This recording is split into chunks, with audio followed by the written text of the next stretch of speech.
बोलिए गौरी गोपाल भगवान की जय जय श्री राधे।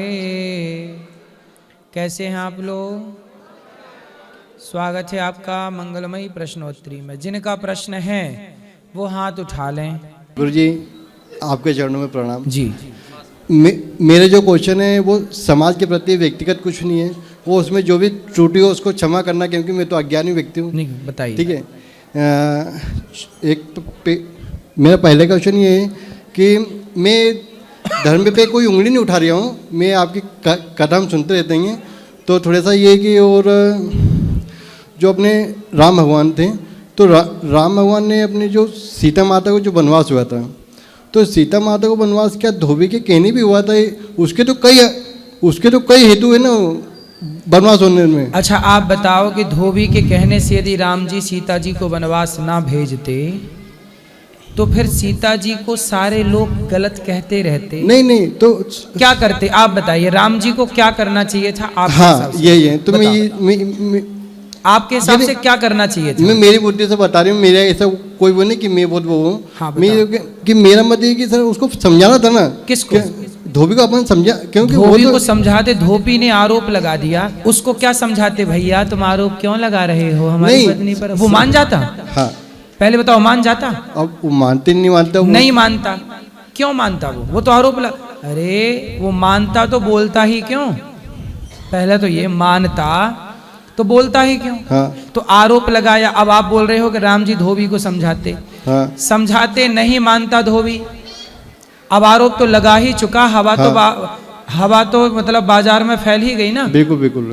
अब आप बताओ कि राम को क्या करना चाहिए था? नहीं जैसे मैं मेरे मत पे बता रही हूँ, ऐसा वो कोई वो नहीं है। हाँ बताइए। है ना। मैं मेरे मत पे ये बताना चाहता हूँ कि समझाते, अब क्या होता है जैसे मान लो समझाते नहीं समझता वो नहीं समझे। हाँ। अब दूसरा कारण कि अब माता सीता तो वनवास चले गए, वो वनवास जाकर उनके तो कई कारण थे। हाँ। ठीक है ना। बच्चों को अच्छी शिक्षा देनी थी, है ना, और भी कई कारण थे। ठीक है। तो और अब जैसे माता सीता वनवास चली गई, और दूसरा कारण ये कि फिर अपनी जो धोबन थी उनका क्या हुआ? धोबी नहीं फिर तो उसने अपनी पत्नी को नहीं रखा ना। हाँ वो तो अब तो उनके साथ तो बुरा बन गया। अब वो तो सही थी, वो तो धोबन तो हाँ, वो तो सही थी ना। बाकी अब यदि प्रभु समझाते उनको तो यदि उनका भी कल्याण होता। और ठीक है, माता सीता को तो जाने थे वनवास। ठीक है, माता भाई समझाते। आजकल बाप अपने बेटे को नहीं समझा पा रहा। हाँ वो तो वो सही है। आप भी दुनिया को समझा के देख लो, कौन समझ रहा है? तो राम जी धोबी को समझाते, कैसे समझता? पहले तो ये सुनो कि ये धोबी पिछले जन्म में एक पक्षी था। सीता मैया जब छोटी सी थी तो एक तोता तोती को पकड़कर तोती राम कथा सुना रही थी, पकड़ के ले आई। वो तोती गर्भवती थी और तोती पिंजरे में जब डाला सीता मैया ने, तो उसने बोला कि मुझे पिंजरे में मत डालो वरना मैं मर जाऊंगी। सीता मैया नहीं सुनी और वो पिंजरे में डाली, और कुछ दिनों बाद वो तोती मर गई। तब तोती के तोते ने शाप दिया कि सीता, जैसे तुमने गर्भावस्था में मेरी पत्नी को मेरे से दूर किया है, जब आप गर्भवती होंगी तो आपको आपके पति से दूर होना पड़ेगा और मैं ही कारण बनूंगा। वही पिछले जन्म का पक्षी इस जन्म धोबी बनकर आया और जिसके कहने से सीता मैया को वनवास हुआ। हाँ, ये बात पद्म पुराण में लिखी है। सीता मैया ने बचपन में एक पक्षी को पिंजरे में डाला जिसका ये दंड था, जो कर्म प्रधान है। जो जस करहि सो तस फल चाखा, कर्म प्रधान विश्व करी राखा। तो उस करनी का फल सीता मैया को भी भोगना पड़ा। ये कथा ये समझा रही है। अच्छा। कि कर्म दंड तो सबको भोगना पड़ेगा। इसमें दोष ना धोबी का है, ना धोबी का, ना राम का। बात समझने की, यदि समझ जाओ तो सब बात समझ में आ जाए, नहीं समझ पाओ तो आरोप लगाते रहो। राम दोषी नहीं है, राम जी राजा है और राजा का धर्म है प्रजा की बात सुनना। यदि धोबी की बात नहीं सुनते तो धोबी बोलता, समाज बोलती कि राम जी तो मनमाने राजा हैं, मनमानी कर रहे हैं। राम केवल पति होते सीता मैया के तो किसी के कहने से बिल्कुल ना निकालते, लेकिन राम जी केवल पति नहीं थे, उस समय राम राजा हैं और राजा का धर्म है कि वो प्रजा से, परिवार से ज्यादा प्रजा की बात को महत्व दे। बिल्कुल ये राजा का धर्म होता।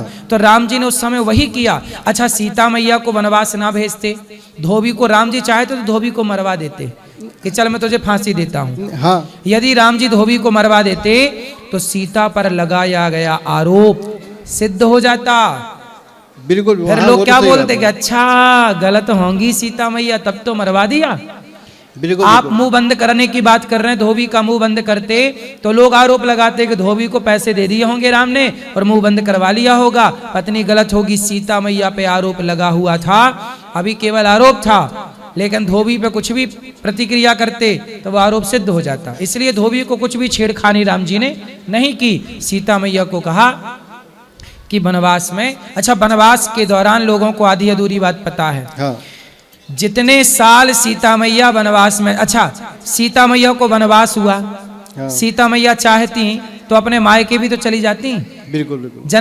जनक जी के यहाँ, वहां तो कोई दिक्कत नहीं थी, जंगल ही क्यों गई? वो तो बच्चों को अच्छी क्योंकि शिक्षा- बच्चों को संतों का संस्कार मिले। और आपको एक बात और बताऊं, हाँ सर। जितने समय सीता मैया वनवास थी हाँ। उतने समय वहां जनक जी और जनक जी की पूरी सेना वहां सीता मैया की सुरक्षा में थी। उतने समय जनक जी वहीं थे सीता जी के पास। अच्छा। और जब सीता जी का वनवास हुआ जिस दिन, उस दिन भी संयोग से जनक जी अयोध्या में ही थे। बिल्कुल। सीता मैया का वनवास हुआ, जनक जी ने कोई ऑब्जेक्शन नहीं लिया। बिल्कुल। लिया?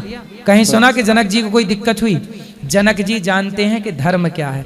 ये आज के लोग समझते नहीं है कि धर्म क्या है, राम क्या है। रामो विग्रहवान धर्म।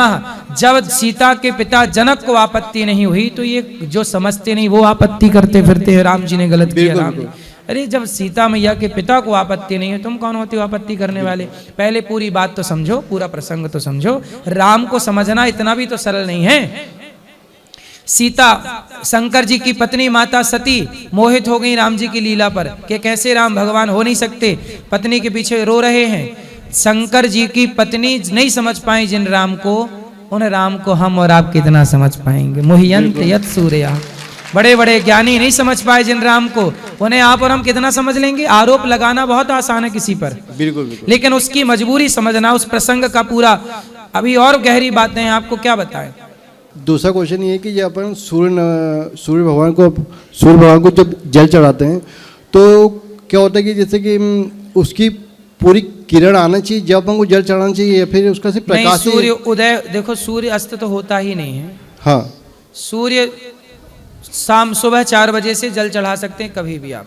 अच्छा अच्छा। सूर्य भगवान सामने हो या ना हो, जल चढ़ा सकते हैं। और सामने किरण है, जल टकरा के, जल से किरण टकरा के जो शरीर में पड़ती है वो प्रभावी हाँ, होती है। वो छत पे से प्रकाश ही आता है, उसके कारण वो मैं भी पूछा। सही है। ठीक है। और तीसरा क्वेश्चन ये था गुरु जी, जैसे मैं जो क्वेश्चन कर रही हूँ ये कोई समाज के लिए महत्वपूर्ण हो, और बोलो। समाज के लिए महत्वपूर्ण है।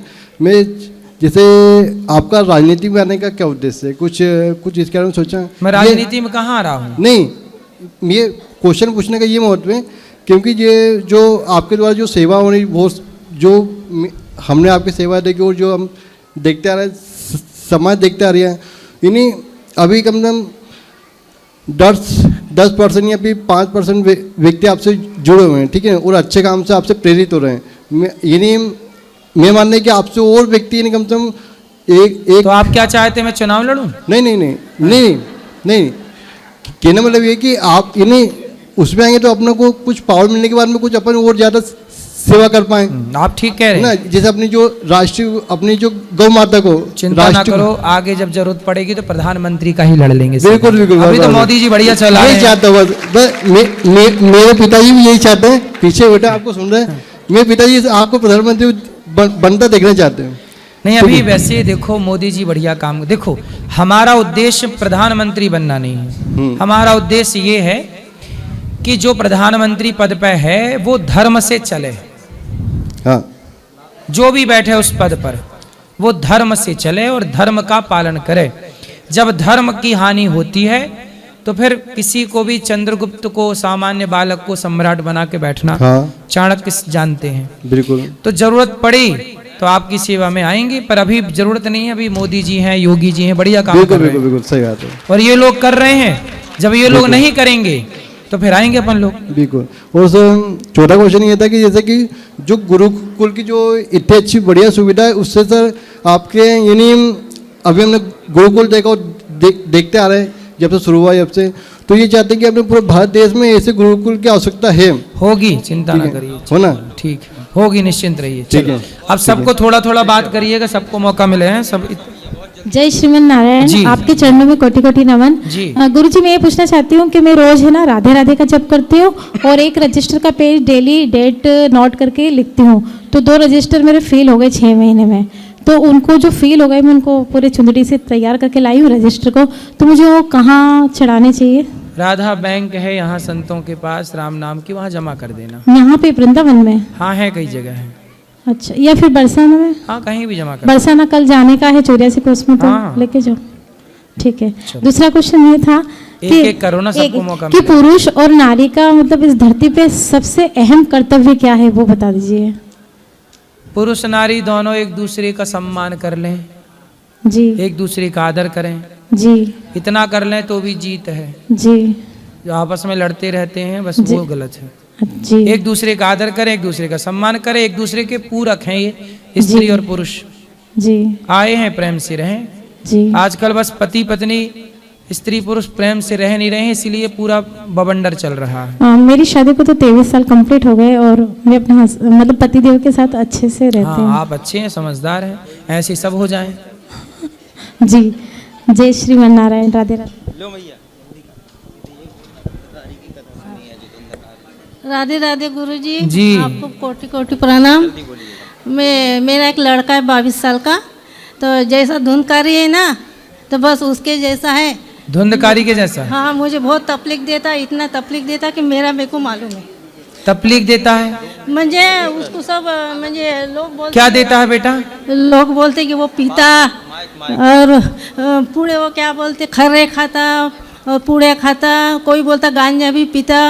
तो आपकी बात नहीं सुनता? मेरी बात सुनता नहीं। शादी हो गई?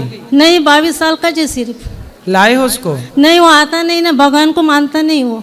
तो आपकी बात भी नहीं सुनता? नहीं। घर पे आता है कि नहीं? घर पे रहता, लेकिन मैं कुछ पैसे वगैरह नहीं देती तो उधारी करके रखता और फिर घर में के पैसे चुरा के लेके जाता।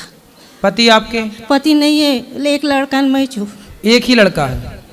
बिगड़ गया? हाँ। उसको लाओ मेरे पास, सुधारे। वो आता नहीं, भगवान का नाम नहीं लेता। वो बोलता कि तू घर छोड़ के चले जा, और मैं ये सब घर भी बेच के उधर अमेरिका चले जाता, यहाँ नहीं रहता। बोलते ये देश में मैंने घर भी, मैं जॉब करती थी गवर्नमेंट का दवाखाने में हेल्थ में, और फिर मैंने घर वगैरह बांध के रखा, उसके लिए सब करा। तो आप बोलता ये घर में तू चली जा, घर में से यहाँ रहने का नहीं। उसको लाना हमारे पास। यदि कुसंग से बिगाड़ सकता है तो सत्संग सुधार भी सकता है। नहीं ना सर, अपन घर पे गुरुजी में भागवत सुनती ना आपका, तो वो टीवी बंद कर डालता, सुनने नहीं देता मुझे। उसको लाओ हमारे पास। मैया आप सत्संग में कभी देखो, इसलिए कहते हैं तीर्थों में आओ तो अकेले ना आओ, बच्चों को भी लाओ। बच्चे थोड़ा बहुत सुनेंगे, कुछ तो संस्कार बनेगा। और अपन पैसे नहीं दे, फिर क्या करता, अपन बैंक में पैसे लेके डाल देते, फिर मुझे पेंशन मिलती गुरुजी, तो फिर मैं बैंक में पैसे रखती, तो बैंक में से फोन पे से पैसे निकाल लेता। नहीं, फोन से कैसे? अच्छा वो आप, अच्छा मोबाइल के द्वारा कैसा निकालता मुझे मालूम नहीं है ना, फोन में कि अभी तो आप सब में कोड लगा के रखो, बैंक में बोलो कि भाई ऑनलाइन बंद कर दो, आप ऑनलाइन सिस्टम बंद कर दो अपना। हाँ। बच्चा नहीं चला पाएगा, आप अपना चेक का सिस्टम रखो। तो लोग क्या बोलते हैं, पुलिस स्टेशन में रिपोर्ट दे दे उसके नाम का, अपन रिपोर्ट दे के उसकी ज़िंदगी खराब हो जाएंगी ना गुरुजी। नहीं, जिंदगी खराब नहीं होगी, उसको मेरे पास लाना जैसे भी आए। तो नहीं गुरुजी, इसलिए मेरा कि नहीं वहाँ रहने को मैं बोली यहाँ के आप मैंने गुरु दीक्षा लिए और यहाँ दासी बन के अपनी गौरी गोपाल भगवान नहीं, ये तो आपका है, सेवा करो, पर बेटा भी क्यों बिगड़ा, उसको लाओ ना, उसको भी सुधारेंगे। पर नहीं आए तो क्या करूँ मैं? उठा के लाओ, बिल्कुल 4 लोग उठाओ के बुलवाओ यहाँ। श्रीमन नारायण गुरुजी। जी गुरुजी, मैं 84 कोसीय यात्रा में हूँ और ऐसी व्यवस्था हमने नहीं देखी, हरिद्वार हो या वृंदावन, अयोध्या, कहीं भी, बनारस, कहीं भी ऐसी व्यवस्था। 700-800 लोगों को लेकर चलना, सुबह 5 बजे भोर से नाश्ता पानी, खाना पीना, आना जाना, सारी व्यवस्था भगवान के सिवाय कोई नहीं कर सकते हैं। इसलिए प्रभु जी आप स्वयं प्रभु के रूप में हैं, अपना रूप आप लोगों को दिखाइए। भगवान कृष्ण ने कभी नहीं कहा लोगों को कि मैं भगवान हूँ, राम ने कभी नहीं कहा कि मैं भगवान हूँ, लेकिन आप स्वयं भगवान हैं, अपने रूप को दिखाएं। दूसरी बात है गुरुजी कि हमारे धर्म जो सनातन धर्म है, इस पर जो है पहले तो एक कंस था, अभी हमारे सनातन धर्म के लोग ही कंस बने फड़े घूर रहे हैं। सही है, कुछ लोग हैं ऐसे। अभी जो है जगह जगह पे ये जो आध्यात्म चर्चाएं होती रहती है, प्रवचन कथा जो हो रहा है, 2 4 5 10 लोग जो हमारे धर्म की प्रचार में लगे हुए हैं, इससे लोगों में काफ़ी जो है विद्रोह की भावना हो गई है। हमारे धर्म के हिंदुओं को ही लोग भड़का रहे हैं। हाँ, और मिशनरीज लोग जो है देहात सुदूर क्षेत्र में लोगों को क्रिश्चियन धर्म में ले जा रहे हैं। सही है। मुस्लिम लोग जो है अपने धर्म में ले जा रहे हैं। उन लोगों का मोनोपोली चला नहीं भारत पर, चूंकि हिंदू सब सोए हुए थे, आपने जगाया। हम सनातनी संगठित हो जाएं तो क्या मजाल किसी के किसी सनातनी का कोई धर्मांतरण करा ले। आपने केवल हिंदुस्तान को नहीं पूरे विश्व को जगाया है। हमारे सनातन संत के जो भी संत लोग हैं आज, वो पूरे विश्व को जगा रहे हैं, तो उन लोगों का मोनोपोली सफल नहीं हो पा रहा है। तो हमारे ही लोगों के बीच में जयचंद बन करके, एक कंस नहीं कई कंस बन करके जो है सो घूम रहे हैं। हाँ, जैसे जो है सो जरासंध के ससुर थे भगवान कृष्ण, जो है उनको 17 बार हराए। बिल्कुल। हाँ, बराबर हारते रहे। तो हमारे ही बीच में, तो मैं यह कहना चाहता हूँ कि पुरुष लोग, साधु संत महात्मा लोग, सभी लोग हमारे, अगर इस पर ध्यान नहीं दिया गया लोगों का, तो धर्म धीरे धीरे हमारी संख्या घटती जा रही है, उनकी संख्या बढ़ती जा रही है। अब जैसे आपकी उम्र के लोग हैं ना, बूढ़े लोग जी, जितने भी भारत में बूढ़े लोग हैं, जिनकी दाढ़ी मूछ बाल सब पक चुके हैं, जी जी, ऐसे लोग क्या करें कि आप लोग सारे बूढ़ों का एक संगठन बना के, क्षेत्र में जितने बूढ़े हैं जी, और अपने क्षेत्र में जितना धर्मांतरण हो रहा है, सबको खदेड़ बाहर करो आप लोग, बूढ़े लोग। क्योंकि आप लोग यदि बढ़ेंगे तो बच्चे बढ़ जाएंगे। भाई बूढ़ा यदि एक कदम बढ़ाएगा। मैं तो अपने रांची झारखंड का निवासी हूँ, और रांची झारखंड में मैं सभी को जगाया हूँ। आप अपने बूढ़ों का संगठन बनाओ, और जितना भी धर्मांतरण, जहां हम आपके द्वारा भारत के हर बूढ़े से निवेदन कर रहे हैं कि हर बुजुर्ग को अपने सनातन की रक्षा कर। आप भी तो सैनिक हैं, सनातन की रक्षा 23 घंटे बिजनेस व्यापार को दीजिए, पर 1 घंटा निकालकर 24 घंटे में से अपने धर्म को दीजिए। केवल धर्म और रक्षति रक्षिता, लेकिन मैं धर्म को दीजिए। मैं एक बात चाहता हूँ गुरुजी, हाँ, कि पुरुष लोग के ही केवल जवाबदेही नहीं है। ठीक है। कारण कि दुर्गा जी जब तक खड़ा नहीं हुए, महिषासुर का मर्दन नहीं हुआ। बूढ़ी बूढ़ी महिला जिनके बाल पक गए हैं, तो हमारी महिलाओं को भी झांसी की रानी बनना पड़ेगा। सही है, सही है, बिल्कुल सही कह रहे हैं आप। धर्म बूढ़ी की रक्षा के माताएं, लिए, घर की रक्षा के लिए, ये केवल लड़े बसना कि घर में बहू सास की लड़ाई चल रही है, नहीं, केवल देश के लिए लड़ना है। हमारे मूर्ति को, विष्णु के मूर्ति को बनाने के लिए कहा जा रहा है कि आप मूर्ति बना लीजिए। दारू पीने के लोग को सिखाया जा रहा है, हमारे धर्म पर हो रहा है। हमारे 331 वर्ष मुगलों ने शासन किया, मैं हिस्ट्री पढ़ा हूँ जी, और 190 वर्ष जो है सो अंग्रेजों ने शासन किया। इसके पहले हमारे बुद्ध धर्म का प्रचार हुआ। अशोक ने कलिंग पर जब विजय प्राप्त किया, उनको जो है सो ज्ञान प्राप्त हुआ, तो बुद्धम शरणम गच्छामि में आ गए। पूरे भारत में बुद्ध का जो है सो धर्म का प्रचार कर दिए, और धर्म का प्रचार धीरे धीरे हमारे सनातन के लोग फिर जगे, तो फिर जो है सनातन धर्म आया। बिल्कुल बिल्कुल। तो हमारा धर्म की रक्षा के लिए स्त्री पुरुष बच्चा सियान बूढ़ा जवान सभी को जो है सो जागृत होना पड़ेगा। बिल्कुल सही कह रहे हैं दादाजी, आप सब जागरूक हो जाइए, और जहाँ क्षेत्र में नजर आए ये धर्मांतरण, टूट पड़िए। राधे राधे राधे राधे राधे राधे। बोलो।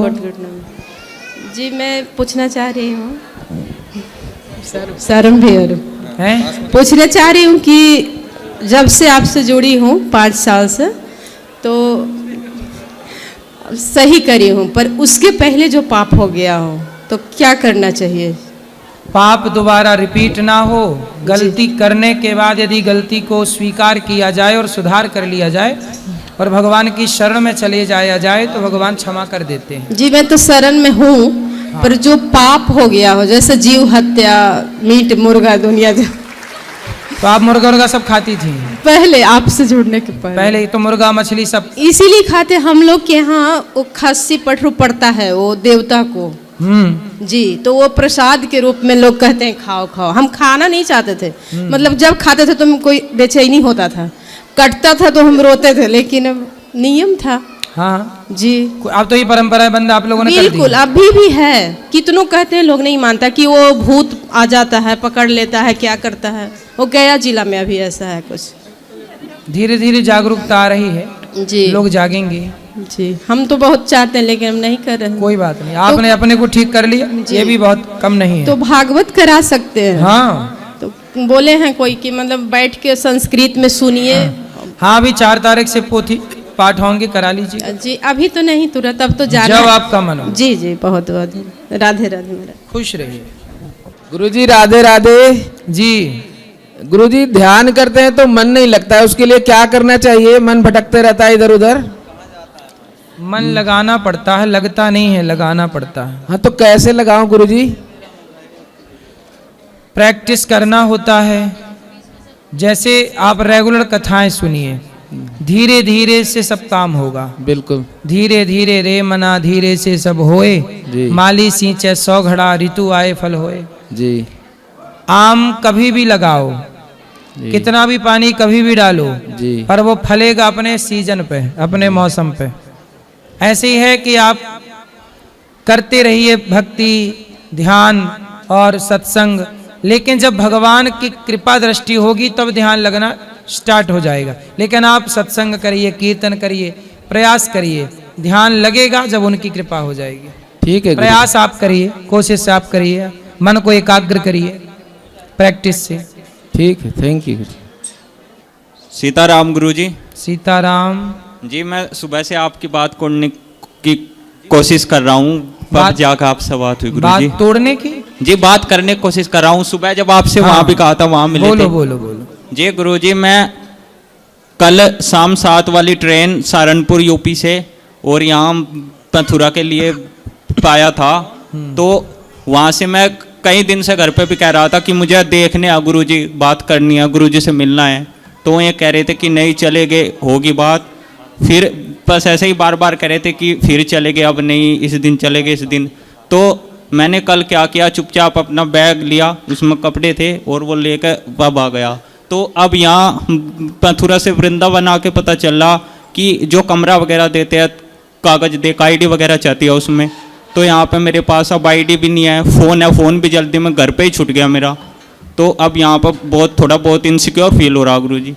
अब उसके लिए मैं क्या करूँ गुरुजी? तो क्या करने आए हो वृंदावन, क्या भाव है आपका? जी भाव तो बस सिर्फ आपको ही देखना था गुरुजी, बस आपसे बात करनी थी, आपसे मिलना था जी। कई सालों से आप कथा सुनता हूँ और बस आपको देखने की थोड़ी सी लालसा थी, थोड़ा सा वृंदावन घूमना था, बस यही था गुरुजी। तो आपका दर्शन हो गया बिहारी जी कर वृंदावन? जी जी हो गया गुरुजी। और हमारे लिए कोई सेवा हो तो बता दो। जी सेवा बस यही है, देखा आज की रात कट जाए, बाकी कल सुबह देखेंगे, अपना हाँ, तो चले कट जाएगी जाएंगे। आज की रात।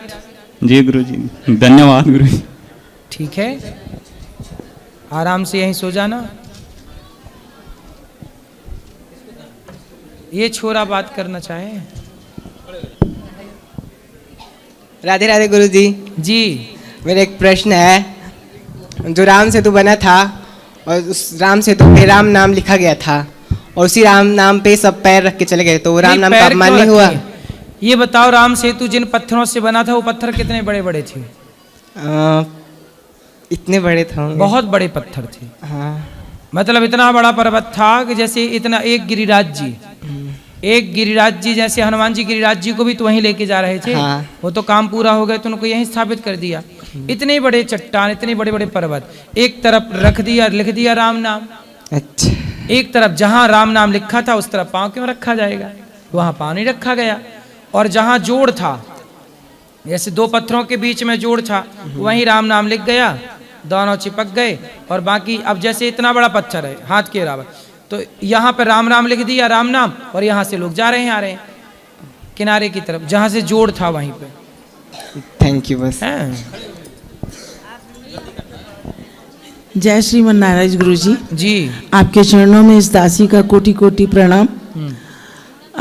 मैं टोरंटो कनाडा से आई हूँ, इंदिरा पालीवाल, और मैंने पिछली मार्च में भी क्वेश्चन किया था। मेरा क्वेश्चन सिर्फ रामचरितमानस को लेके रहता बताओ। है, क्योंकि मैं वहाँ राधा कृष्ण मंदिर में सीनियर्स को रामायण एक्सप्लेन करके सुनाती हूँ। 1 घंटे का प्रोग्राम देती हूँ बताओ। हिंदी में। तो सुंदरकांड में एक दोहा आता है कि जो संपत्ति से विराव नहीं, दीन दिए 10 मात, सोई संपदा विभीषण नहीं, दीन सकुच दीन रघुनाथ। तो इसका आंसर तो ये है, अर्थ तो ये है कि जो संपदा रावण को मिली थी 10 सिर देने के बाद, तो वो संपदा भगवान ने सकुच के विभीषण जी को दी। तो सारी संपदा तो भगवान की है, तो भगवान को सकुचाना क्यों पड़ा?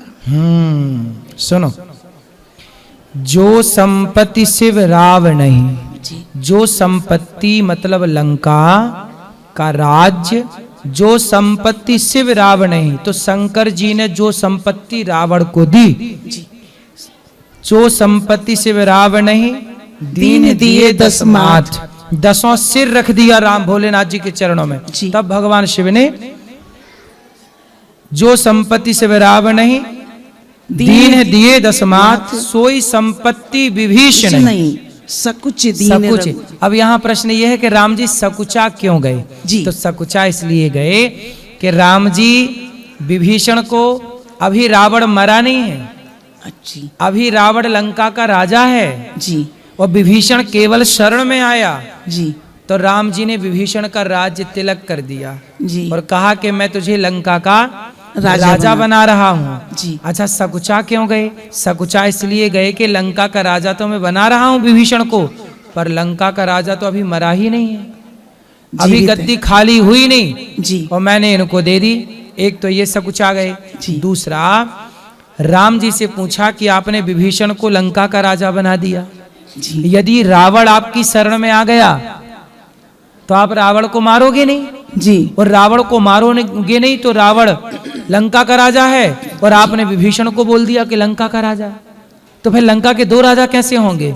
तब राम जी बोले कि नहीं, राम जी सकुचा गए कि नहीं, यदि रावण मेरी शरण में आ जाएगा तो मैं रावण को अपने बैकुंठ का राजा बना दूंगा, पर विभीषण को लंका का राजा बनाऊंगा।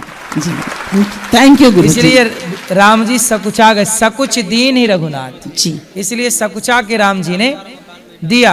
अच्छा, राम जी सकुचा इसलिए भी गए कि देखो विभीषण मेरी शरण में आया है जी, और विभीषण अभी तो मेरे पास भी कुछ नहीं है इसके सम्मान के लिए, लेकिन ये शरण में मेरी आया है तो मैं इसे लंका का राजा बना रहा हूं, क्योंकि राजा बनाने के लिए तो पूरा प्रोसेस चाहिए जी, समुद्रों का जल चाहिए, नदियों का जल चाहिए, सब पूरा प्रॉपर। लेकिन राम जी बोले कि मैं केवल समुद्र का पानी लेके तेरा अभिषेक कर रहा हूं, तो सकुचा गए राम जी के जो प्रोसेस पूरा है अभी देख समय अभाव में वो कर नहीं पा रहा हूं, तो इतना सा कर रहा हूं, पर भरोसा रखना इतने में, यदि इतना हुआ है तो इतना भी होगा, तो इतने कर रहे हैं, इतना बाकी है, इसलिए सकुचा गए। जी, धन्यवाद गुरु जी। श्रीमान नारायण गुरु जी मैया, आपके चरणों में कोटि-कोटि कैसी हो मैया? कान में नहीं, अब फोन की दिया भाई। बताओ बताओ। आप कहते कि वो सूर्य भगवान को जल चढ़ाते पैरों पर नहीं आना चाहिए, और वो कहते प्रदीप मिश्रा महाराज जी कि वो तो पूरे शरीर पे आना चाहिए, पैरों पे भी चढ़ना चाहिए। कौन सा जल? सूर्य भगवान को जल चढ़ाते जब, तो वो सूर्य भगवान को जो जल हम चढ़ा देते हैं ध्यान नहीं, सूर्य भगवान को जो जल हम चढ़ा देते हैं, जल चढ़ाने के बाद वह जल जो अर्पित हो गया वह हम चढ़ा चुके भगवान को, शरीर में स्पर्श ना हो उस जल का, ये विधान है।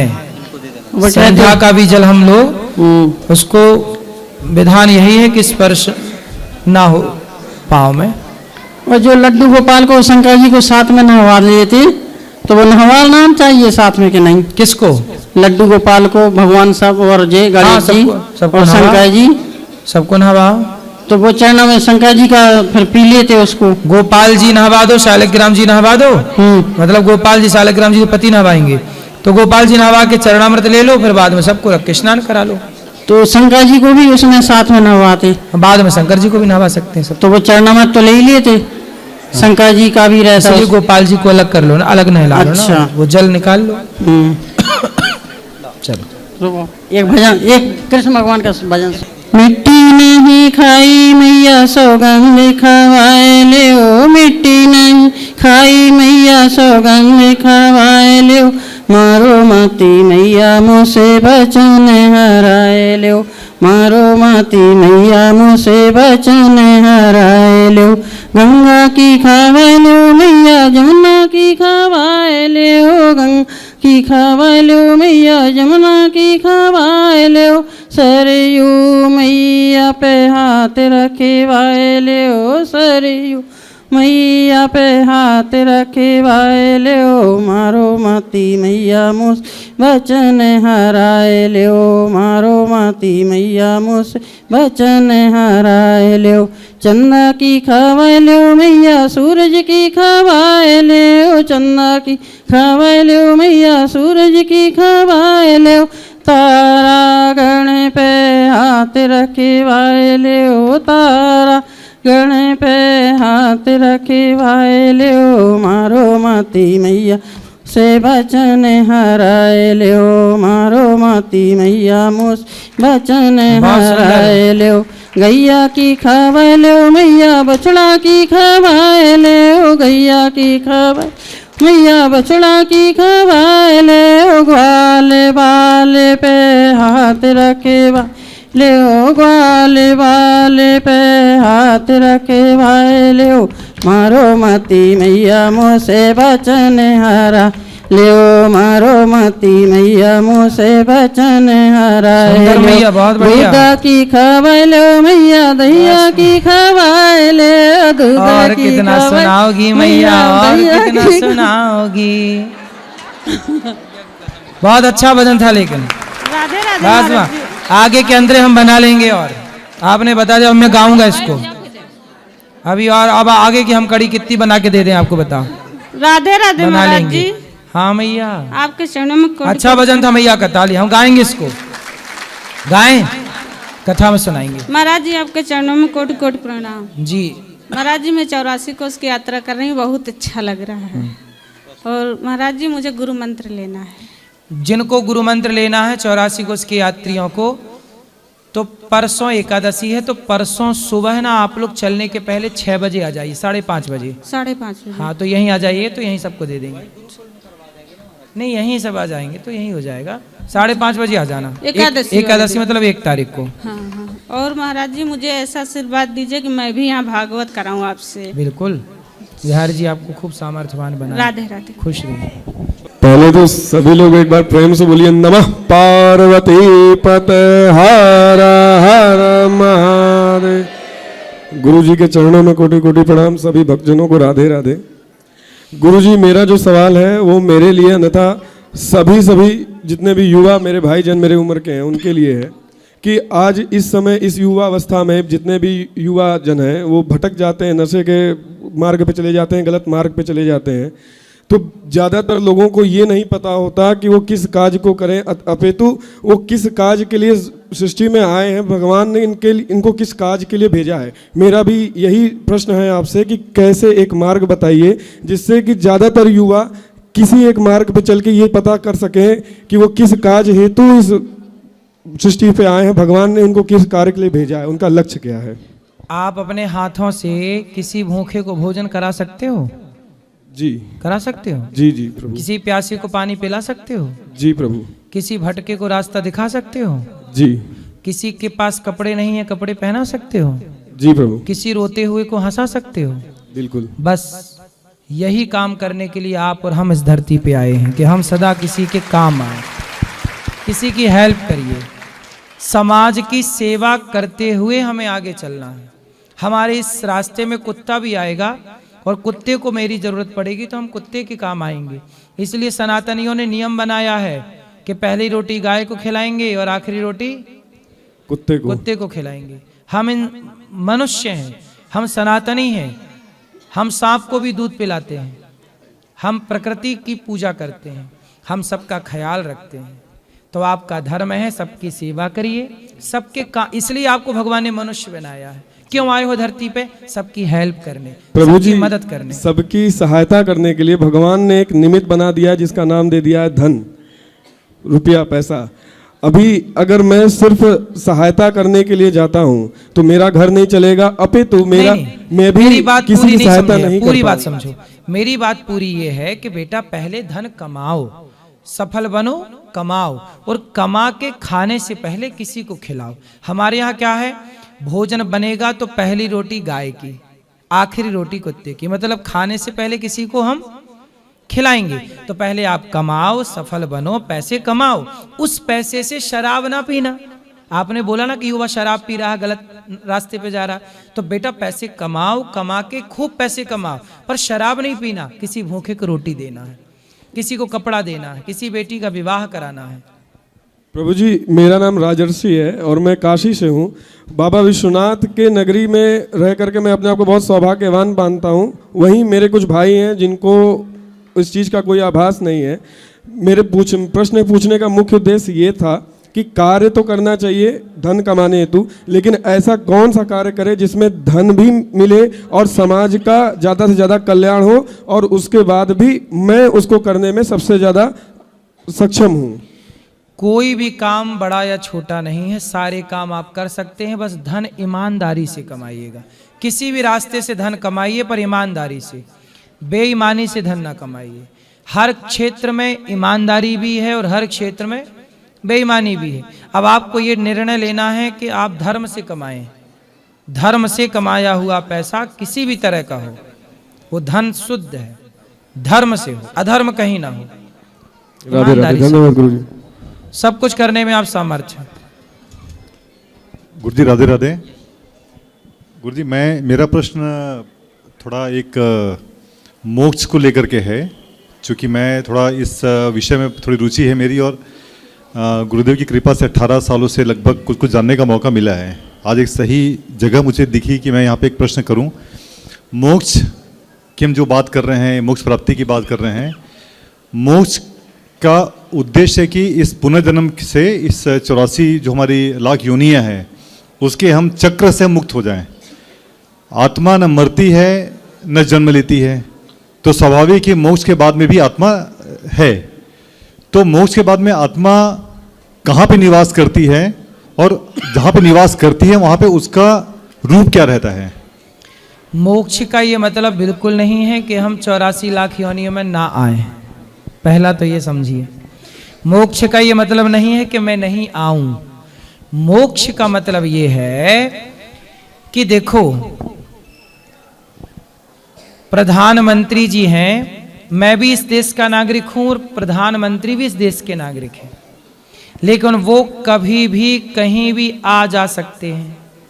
मेरे में इतना पावर नहीं है कि मैं कहीं भी कभी भी आ जा सकूं। सही है? तो मेरे जेल में 2 लोग रहते हैं, जेलर और कैदी। कैदी अपनी मर्जी से कहीं नहीं आ जा सकता, जबकि जेलर अपनी मर्जी से आ जा सकता, जबकि दोनों जेल के अंदर हैं। हाँ या ना? बिल्कुल सही। तो एक बंधन में है और एक उस बंधन में रहता हुआ भी मुक्त है। जेलर मुक्त है और कैदी बंधन में है। तो कैदी है हम जीवात्मा, और जो मोक्ष पा लिए वो है जेलर। मोक्ष पा लेने का मतलब ये है कि आप फ्री हो गए। जब चाहो मृत्युलोक आ जाओ, जब चाहो बैकुंठ चले जाओ, जब चाहो स्वर्ग चले जाओ, जब जहां मन करे आप वहां जा सकते हैं। जैसे तुलसीदास जी, तुलसीदास जी कौन है? वाल्मीकि जी ही तुलसीदास जी बने। वाल्मीकि जी मुक्त हो गए। अब मुक्त हो गए, पर भगवान ने मुक्त व्यक्ति को बोला कि भाई सुनो, इस युग में इस जगह पाप बढ़ रहा, जाओ जरा मेरा प्रचार करके आओ। तो वही जो मोक्ष पाए हुए लोग वहां बैठे हैं ना भगवान के पास, उन्हीं को मीरा बना के, तुलसीदास बना के, सूरदास बना के, रैदास बना के, संत बना के भेज रहे हैं, और वो यहीं प्रचार कर रहे हैं। अब ये जितने संत प्रचार कर रहे हैं, ये कौन है? सब मोक्ष वाले तो हैं। आए हैं यहाँ, प्रचार कर रहे हैं, चले जाएंगे। यहाँ हो गया, फिर भगवान की ऐसी करोड़ों पृथ्वियाँ हैं, करोड़ों ब्रह्मांड है, ब्रह्मांड निकाया निर्मित माया रोम रोम प्रतिवेद कहें। फिर आपको आज यहाँ भेज दिया, भगवान कल आपको उठा के दूसरे पृथ्वी में भेज देंगे, जाओ वहां भी जरा प्रचार करके आओ। तो जाना आना तो सदा रहेगा। मोक्ष का मतलब ये नहीं कि हम एक जगह बैठ गए बस सब कुछ नहीं काम। भगवान मोक्ष का मतलब ये है हम भगवान के हो गए। जेलर गवर्नमेंट का हो गया, अब गवर्नमेंट के हिसाब से चलेगा, जेलर सिस्टम के हिसाब से चलेगा। आप भगवान के हो जाएं, भगवान के हो जाने का नाम मोक्ष है। उसके बाद तो भगवान जहां भेजें भगवान की मर्जी, हमें तो वहां जाके केवल ईश्वर का कार्यकर्ता बन के काम करना रहता है, ये मोक्ष है। वहां भी बैठे बैठे थक नहीं जाओगे। बिल्कुल सही है ना। बहुत इसलिए बाली ने बोला, बाली ने मांगा, बाली ने कहा अब नाथ कर करुणा बेलो कहूँ देहु जो बर मांगा हूं जेही। अब बताओ बाली किसके हाथ मरा? राम के हाथ। राम सामने खड़े हैं और राम के हाथों मर रहा है, राम का दर्शन करते मर रहा। और राम ने कहा वरदान मांग, तो बाली ने क्या मांगा सुनिएगा। अब नाथ कर करुणा बिलो कहूँ देहु जो बर मांगा हूं। हे प्रभु मेरे ऊपर करुणा कीजिए और जो मैं मांगता हूं दीजिए। तो जेहि योनि, अब ये लाइन सुनिए, जेहि योनि जन्म हूं, मैं जिस योनि में जन्म लूं कर्म बस तहां राम पद अनुराग हूं। मैं कर्म बस अगली बार जिस योनि में जन्म लूं। अब राम के हाथों मरा है और राम के दर्शन करके जा रहा है, तो क्या उसे किसी योनि में जाना पड़ेगा?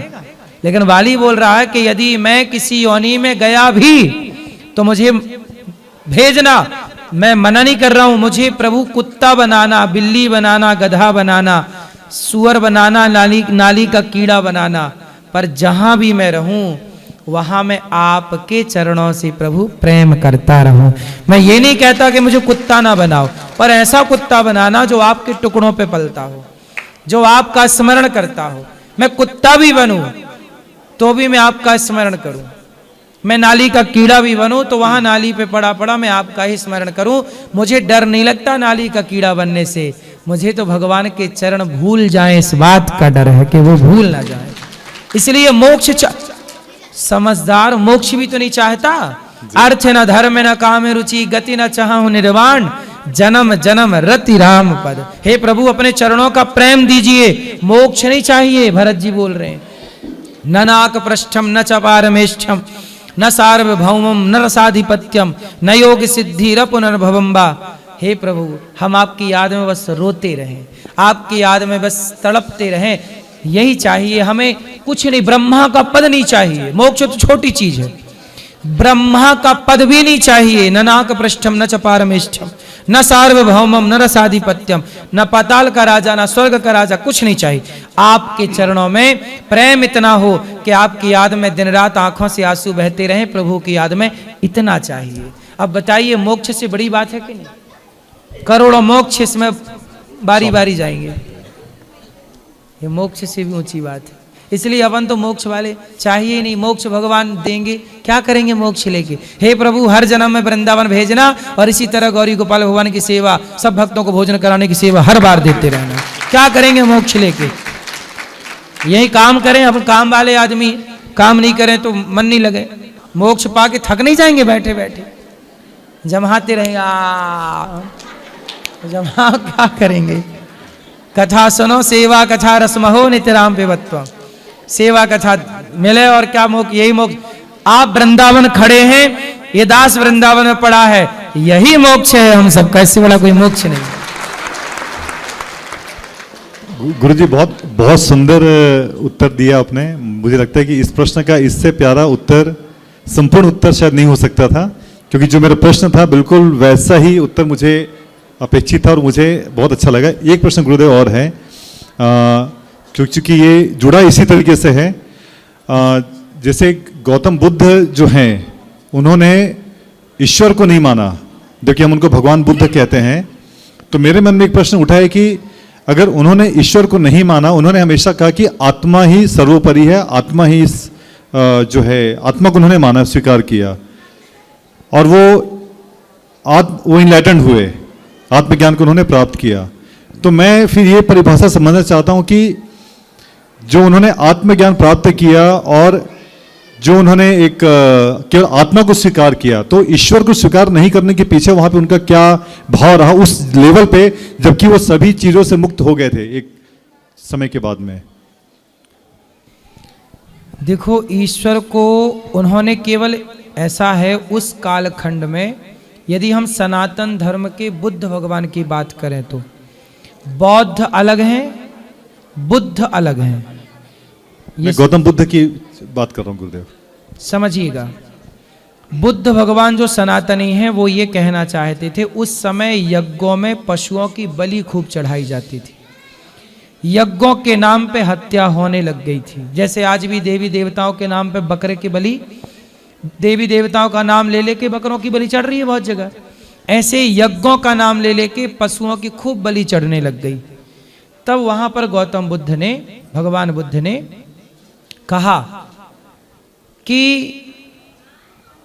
मैं ऐसा यज्ञ नहीं मानता जिस यज्ञ में पशुओं की बलि चढ़े। तो उन्होंने वहां से यज्ञ का विरोध किया। अच्छा, उस यज्ञ का विरोध करना भी ठीक है जिसमें बलि पे बलि, पर जो बलि मुक्त यज्ञ है वो तो सही यज्ञ है, वो तो होने चाहिए। तो इसलिए हम सनातनी में वो स्वयं भगवान थे ना, 24 अवतारों में एक अवतार, तो भगवान को वो नहीं मानते थे, ऐसी बात नहीं है। देखो, जिन बुद्ध की बात आप कर रहे हैं वो बुद्ध अलग है, और जिन बुद्ध की बात मैं कर रहा हूं वो बात अलग है, वो बुद्ध अलग है। जिन बुद्ध की बात आप कर रहे हैं वो यज्ञोपवीत नहीं पहनते हैं, और जिन बुद्ध की बात मैं करता हूं, जगन्नाथपुरी जाइएगा, वहां मंदिर में भगवान बुद्ध का पत्थर पे चित्र बना हुआ है मंदिर में, उनके गले पे, उनके मतलब यज्ञोपवीत है जो भी होता है यज्ञोपवीत सनातन में, तो उनके कंधे पर यज्ञोपवीत है।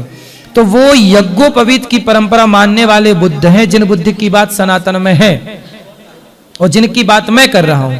पर जिनकी बात आप कर रहे हैं, जिनकी बात मैं कर रहा हूं, वो तो ऑलरेडी खुद भगवान है। तो जब खुद भगवान है तो वो भगवान की किस सत्ता को स्वीकार कर, वो तो खुद भगवान है। लेकिन जिन बुद्ध की बात आप कर रहे हैं वो बुद्ध अलग है, और वो बुद्ध जो है उन्होंने सबको छोड़ा और ज्ञान पाने के लिए गए, ज्ञान पाने के लिए गए और 12 साल बाद लौटे ज्ञान पा करके। अब प्रश्न खड़ा हुआ कि वो कौन सा ज्ञान पाके लौटे, तो वो आत्मज्ञान है। अब ये आत्मज्ञान क्या होता है, तो इतनी सी बात समझ लो, इस धरती पे, शांत रहिए, इस धरती पे जो कुछ है वो ईश्वर के विधान से हो रहा है, उसका मैं और आप केवल निमित्त मात्र हैं। इतनी बात जो जान ले, ब्रह्म ज्ञान क्या है, मैं कथा में कई बार विस्तार से समझाऊंगा, कल मैं समझा दूंगा कि ब्रह्म ज्ञान किसे कहते हैं। मीराबाई की एक लाइन याद कर लीजिए, मेरे तो गिरधर गोपाल, इस धरती पे भगवान के सिवा मेरा कोई नहीं है, ये बात जान के मान लेना ही ब्रह्म ज्ञान है। मेरा ब्रह्म के सिवा, भगवान के सिवा वो एक मेरा है, ये जान लेना। तो देखो, जिन बुद्ध की बात मैं कर रहा हूं वो भगवान ऑलरेडी है। और रही बात जिनकी बात आप कर रहे हैं, तो वो एक संत है, वो एक संत हैं, साधक हैं, भिक्षुक हैं, भिक्षा राजगद्दी छोड़ दी, उनको वैराग्य हो गया, और उन्होंने कहा कि समाज में ये जो अराजकता फैली है, ये उन्होंने इस पर जोर दिया कि बेटा तुम ईश्वर के भरोसे ना बैठो, तुम्हारा भी कुछ कर्तव्य है। इसलिए हम कहते हैं कि सब काम भगवान का नहीं है। अर्जुन को भगवान कहते कि तू अलग हो, मैं लड़ लेता हूं महाभारत, नहीं, भगवान ने कहा तू ही लड़, तुझे लड़ने की मैं शक्ति देता रहूंगा। तो भगवान के भरोसे इतने भी ना हो जाओ कि तुम कर्म करना छोड़ दो। जो कर्म करता है ईश्वर उनका साथ देते हैं। तो वो बुद्ध जिनकी बात आप कर रहे हैं वो ये कहना चाहते हैं कि भाई भगवान का तो विधान है, पर तू कुछ नहीं करेगा तो भगवान भी क्या देंगे, इसलिए तेरा कर्म प्रधान है। इसलिए वो कहते हैं कि मैं किसी ईश्वर को नहीं मानता। वो इसका मतलब ये नहीं है कि ईश्वर को नहीं मानता, इसका मतलब ये है कि आपको समझाने के लिए बोल रहे हैं कि अभी तो ईश्वर को भूल और तू अपना कार्य कर, तू कर्म करेगा तो ईश्वर सपोर्ट करने लग जाएगा, तू कार्य करेगा ही नहीं तो ईश्वर भी कैसे सपोर्ट करेगा। इसका उदाहरण देखिए, चाणक्य ने चंद्रगुप्त का हाथ देखा तो चंद्रगुप्त ने कहा कि गुरुजी देखिए मेरी रेखाएं क्या कहती हैं। चाणक्य बोले कि तू सम्राट बनेगा, तेरी रेखा कह रही है।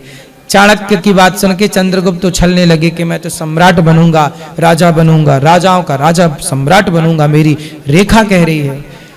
बोला गुरुजी ने यहाँ उछल कूद मत कर, तेरी दूसरी रेखा ये भी कह रही है कि तेरा सिर का पसीना यदि पांव तक नहीं पहुंचा तो सम्राट की रेखा लिखी है, बन नहीं पाएगा जब तक तू मेहनत नहीं करेगा। तो रेखाओं में बहुत कुछ लिखा है, पर यह भी लिखा है कि ये प्राप्ति तब होगी, तुम्हारे हाथ में राजयोग है, पर वो राजयोग तब मिलेगा जब पुरुषार्थ करोगे, कर्म करोगे, मेहनत करोगे।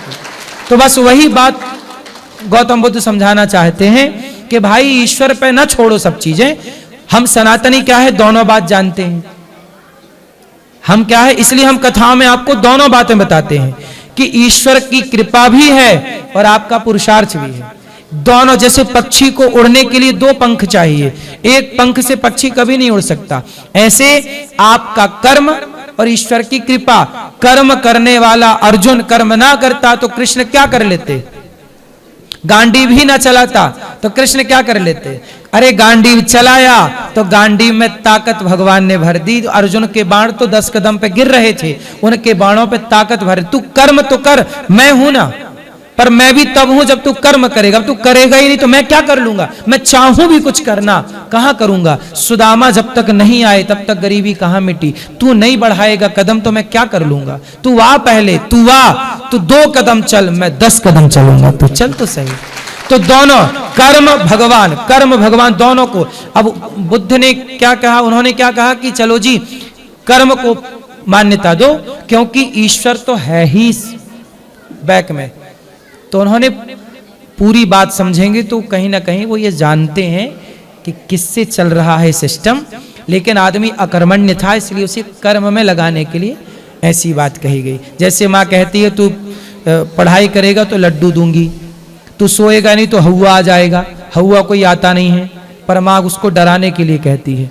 तो कई बार उन्होंने अपने शिष्यों को, समाज को, उस समय का जो माहौल रहा होगा, जो जरूरत रही होगी, देखो जरूरत क्या है उस तरह के मैं बात करता हूं।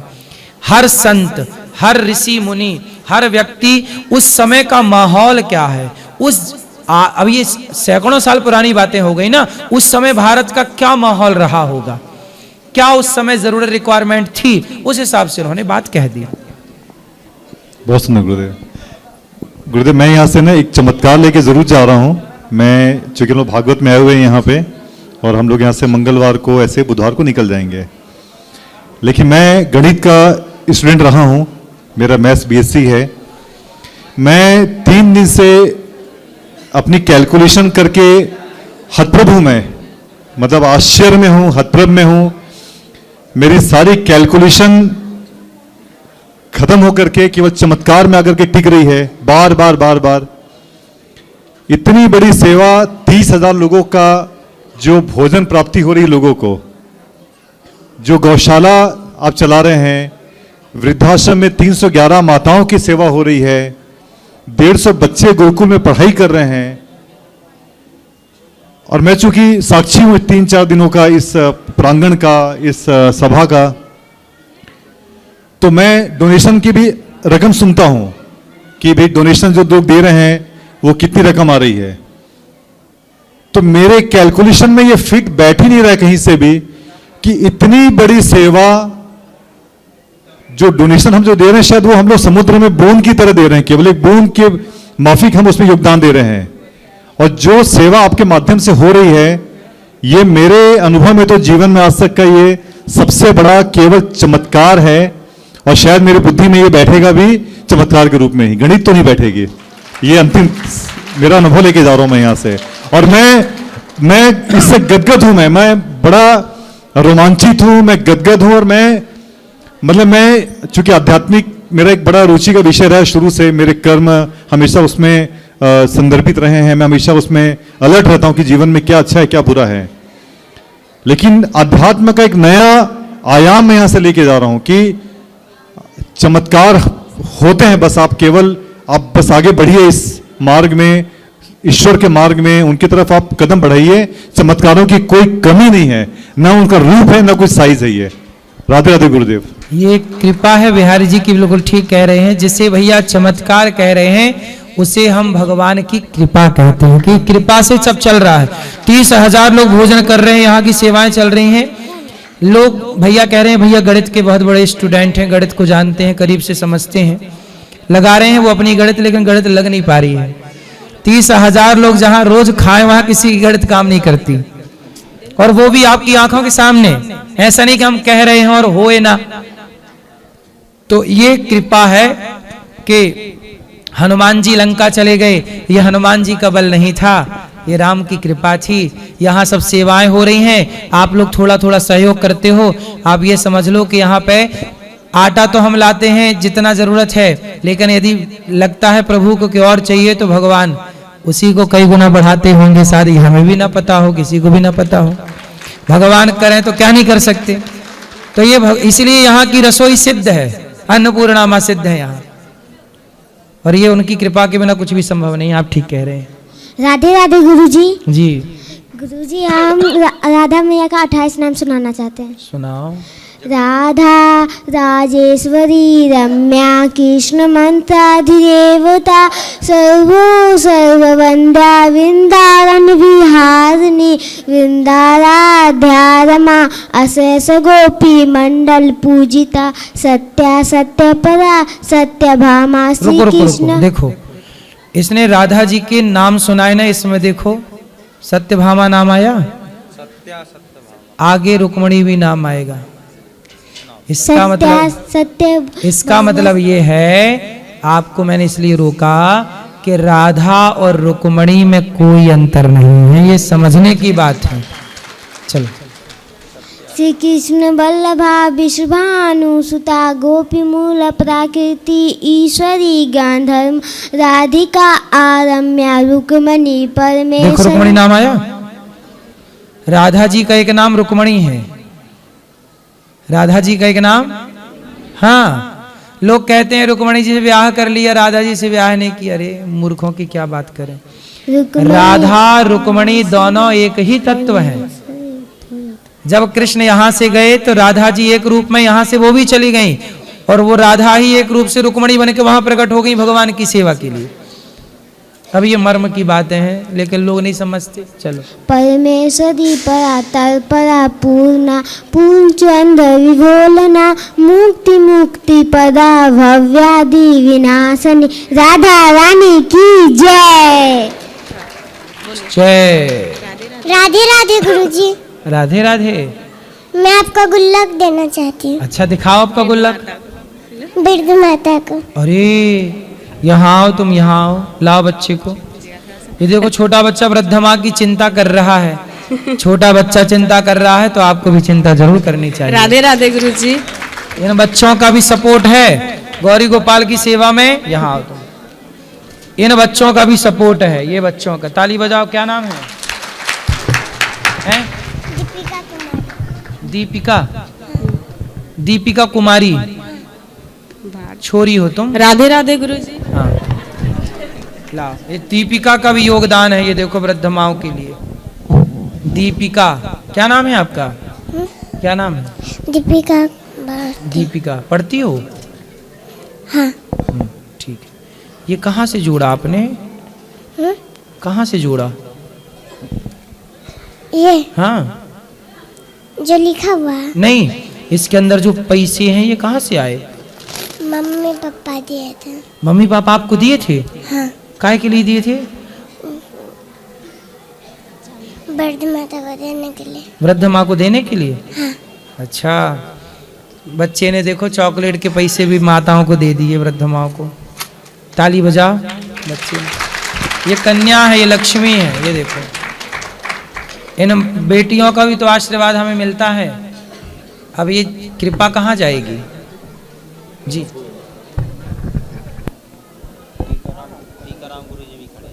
ठीक है, चलो अब जिनका सवाल है कल बात करेंगे, ठीक है? कल मिलेंगे ना, कल फिर बात, मैं आपसे पक्का कल पक्का वादा, जिनको मिलना है ऊपर चलिए अब, और बाकी प्रश्नोत्तरी कल करेंगे।